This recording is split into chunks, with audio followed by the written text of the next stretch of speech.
Hey guys, I'm standing here in Cesar Chavez Plaza in San Jose, California. It is named after Cesar Chavez, the American labor activist who resides some of his time in San Jose. In 2007, the city of San Jose created the Cesar Chavez Walkway route, which dedicated to the 7 places connected to the famous activist leader. Now let's go and explore those places.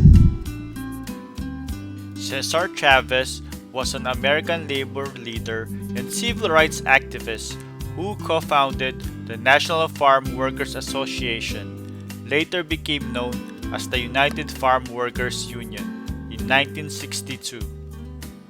He dedicated his life to improving treatment, pay, and working conditions for farm workers.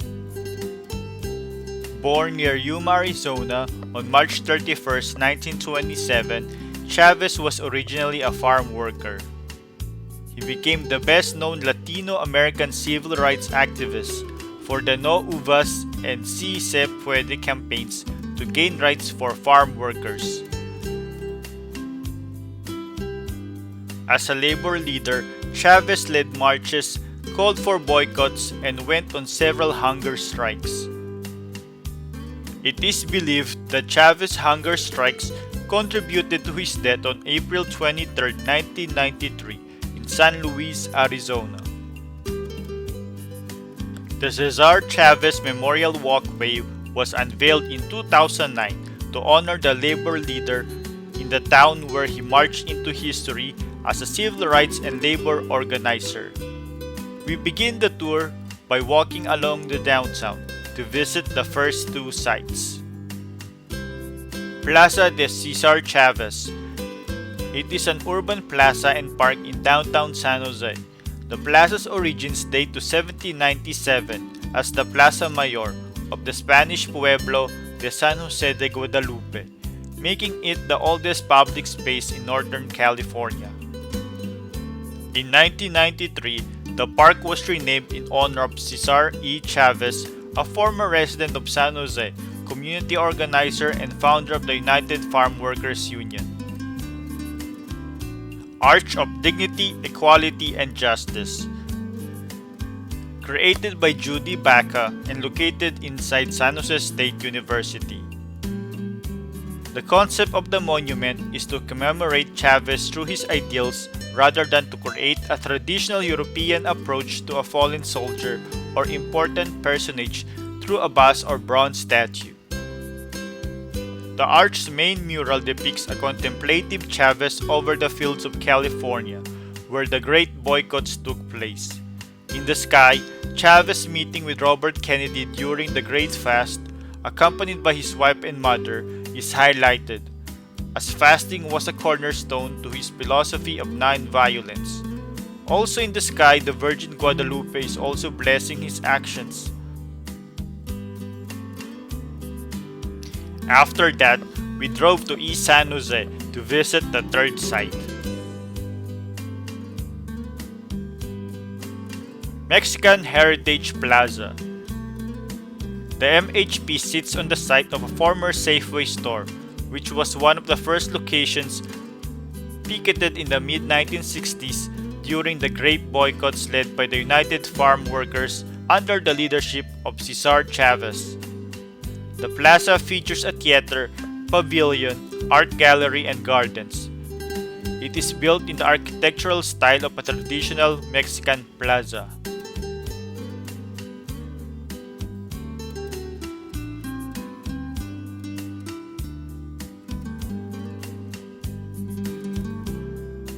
Cesar Chavez Elementary School.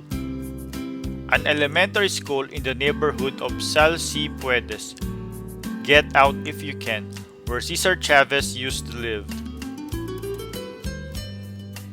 Mayfair Community Center.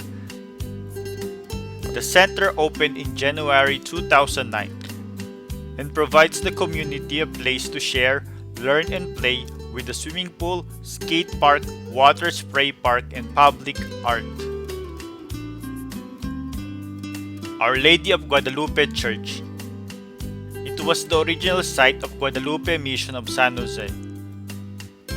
The home parish of Chavez, who first organized with members of the Community Services Organization in the 1950s and 1960s. Chavez met there to plan voter registration drives, civil rights lawsuits, and legislative campaigns. They also taught citizenship and literacy classes. He later employed those skills to organize the United Farm Workers Union and grape boycott that launched him to national prominence as civil rights leader and advocate of nonviolent protest. Former Chavez family home.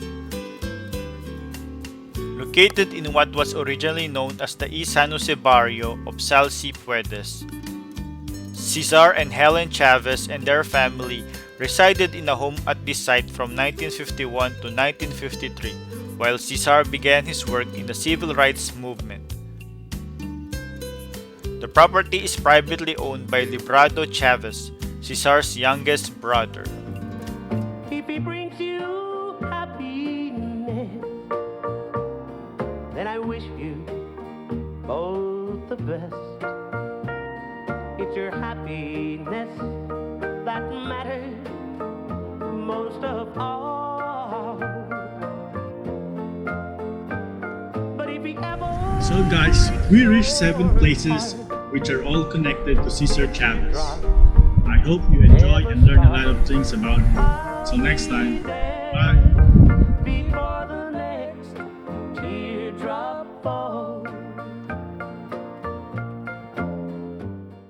So guys, if you like our videos, please subscribe to our channel and feel free to comment.